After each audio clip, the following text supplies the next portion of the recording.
Hello everyone. तो स्वागत है आप लोगों का हमारे यूट्यूब चैनल में। तो आशा करती हूँ आप लोग सब बढ़िया होंगे। तो आज हम देखेंगे हेमराइड के बारे में कि हेमराइड क्या होता है, इसकी डेफिनेशन, इसके कॉजेस, इसके पैथोफिजियोलॉजी, साइन एंड सिम्टम्स और इसका medical management and surgical management. तो ये सब हम लोग देखेंगे, ठीक है।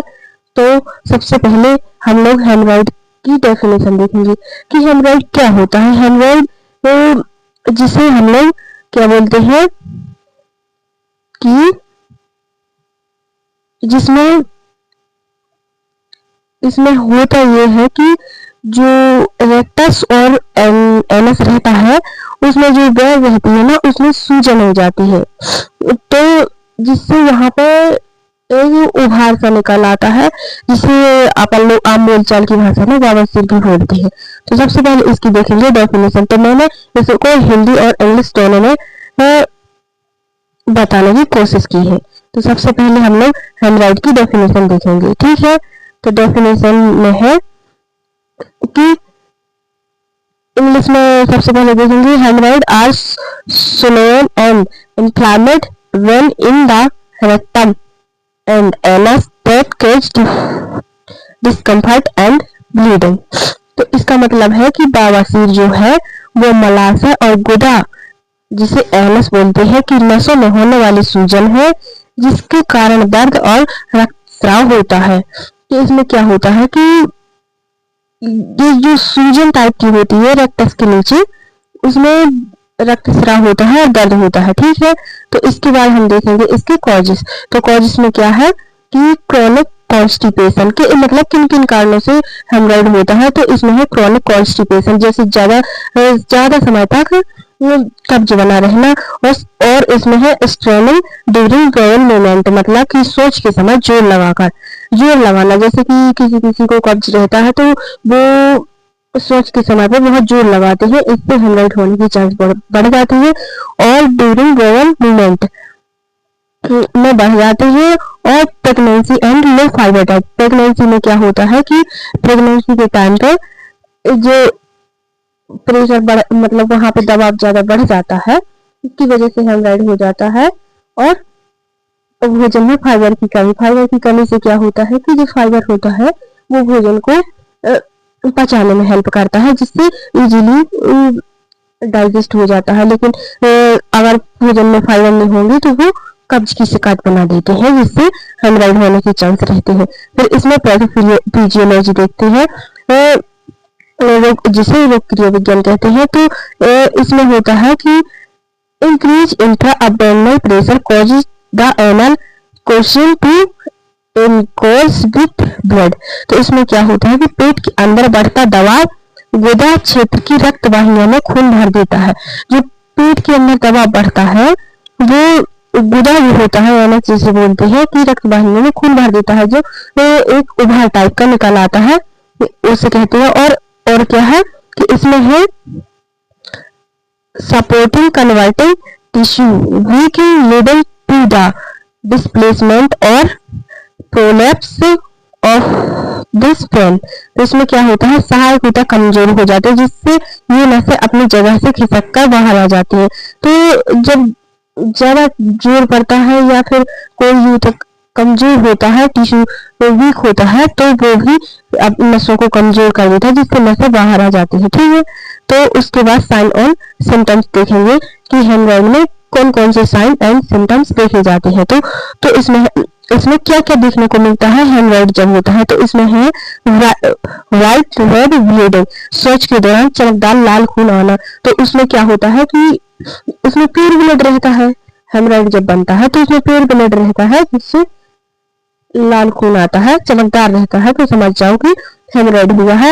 और क्या है, और उसमें होता है प्यूराइटिस, जिसे ईचिंग भी बोलते हैं, होता क्षेत्र में खुजली और जलन होती है। और पेन, विशेषकर बैठने या शौच के समय दर्द होता है, बैठने में दिक्कत करता है क्योंकि वो हेमराइड रहता है, तो वो बैठने में अनकंफर्ट होता है, शौच के समय दर्द होता है। और प्रोट्रूशन, गुदा के पास दर्दनाक गांठ का या सूजन महसूस होना।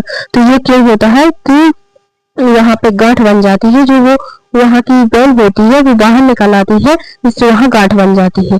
ठीक है, तो इसके बाद हम देखेंगे मेडिकल मैनेजमेंट। तो मेडिकल मैनेजमेंट में है हाई फाइबर डाइट। तो भोजन में हम फल लेते हैं और सब्जियां और साबुत अनाज बढ़ाते हैं, जिससे कि हाई फाइबर डाइट रहती है, जिससे कॉन्स्टिपेशन नहीं होता है। तो अगर कॉन्स्टिपेशन नहीं होगा तो हेमरेज नहीं होगा। ठीक है, फिर हाइड्रेशन, दिन में पर्याप्त पानी पिए, 8 से 10 गिलास। मतलब कि कम पानी पीने से कॉन्स्टिपेशन की शिकायत रहती है, जिससे कब्ज बोलते हैं। तो अगर ज्यादा पानी पिएंगे तो कब्ज नहीं बनेगा, जिससे कि स्टूल इजीली पास आउट हो जाएगा, जिससे कि वहां पर हेमरेज बनने के चांस कम हो जाएंगे। और अगला है सिटिंग पाथ। टब में गुनगुना पानी भरकर 10 से 15 मिनट बैठना। ठीक है, तो सिट पाथ में क्या होता है कि गुनगुना पानी रहता है जो, उसमें बैठने से पेन कम होता है। और मेडिकेशन, दर्द को कम करने के लिए मलहम, जिससे ऑइंटमेंट है, और स्टूल सॉफ्टनर का उपयोग करना।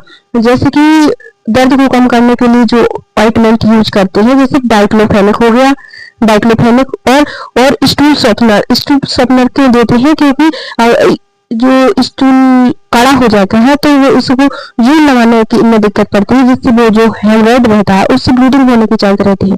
अगर स्टूल सॉफ्टनर जिसे लेक्सेटिव्स कहते हैं का उपयोग करने से स्टूल इजीली पास आउट हो जाएगा, जिससे कि ब्लीडिंग होने की चांस कम हो जाएंगे।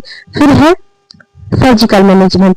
तो सर्जिकल मैनेजमेंट में क्या करते हैं कि rubber band ligation. Rubber band ligation में क्या होता है कि रबर बैंड की मदद से बवासीर के मस्से का खून रोकना, ताकि वह खून सूख कर गिर जाए। तो इसमें रबर बैंड लाइगेशन में क्या होता है कि जैसे कोई हेमरेज होता है, वो गांठ टाइप की होती है, उसमें एक रबर बैंड लाइगेशन, मतलब कि उसमें एक रबर जैसा बांध देते हैं, जिससे कि क्या होता है कि वहां पर ब्लड सप्लाई कम हो जाती है, जिससे वह सूख कर गिर जाता है। और दूसरा है स्क्लेरोथेरेपी, मस्सों को सुखाने के लिए केमिकल इंजेक्शन लगाना। स्क्लेरोथेरेपी में क्या होता है कि जो वो मस्सा जिसे बोलते हैं, वो गांठ टाइप की, उसमें इंजेक्शन देते हैं, केमिकल देते हैं सूखने वाला, तो जिससे वो सूख कर गिर जाता है। और फिर है हेमरेक्टोमी, गंभीर स्थिति में ऑपरेशन के जरिए बवासीर की मस्सों को निकाल देते हैं। इसमें क्या होता है कि हेमरेक्टोमी होती है, जिसमें पूरा ही हेमरेज ही रिमूव कर दिया जाता है। ये गंभीर स्थिति में करते हैं अगर हेमरेज कंट्रोल नहीं होता है तो। फिर है स्टेपलेड हेमरॉइड पैक्सी। स्टेपलर डिजाइन का उपयोग करके उभरे हुए ऊतकों को वापस अपनी जगह पर फिट करना। तो इसमें क्या होता है कि जो उभरा हुआ गांठ टाइप की होती है, उसको स्टेपलर की मदद से उसी जगह में शिफ्ट कर दिया जाता है जहां से वो निकलता है। तो ये हो गया हमारा हेमरेज। आशा करती हूँ आपको वीडियो पसंद आई हो। अगर वीडियो पसंद आई हो तो लाइक करें, हमारे चैनल को सब्सक्राइब करें, और इसमें और अच्छी वीडियो आती रहेंगी। दोस्तों, ये मेरी पहली वीडियो थी, तो इसलिए इसमें थोड़ा सा मुझे अपना 100% देने की बहुत जरूरत है। तो कृपया करके मुझे सपोर्ट करें, आगे मैं और वीडियो बनाती रहूंगी।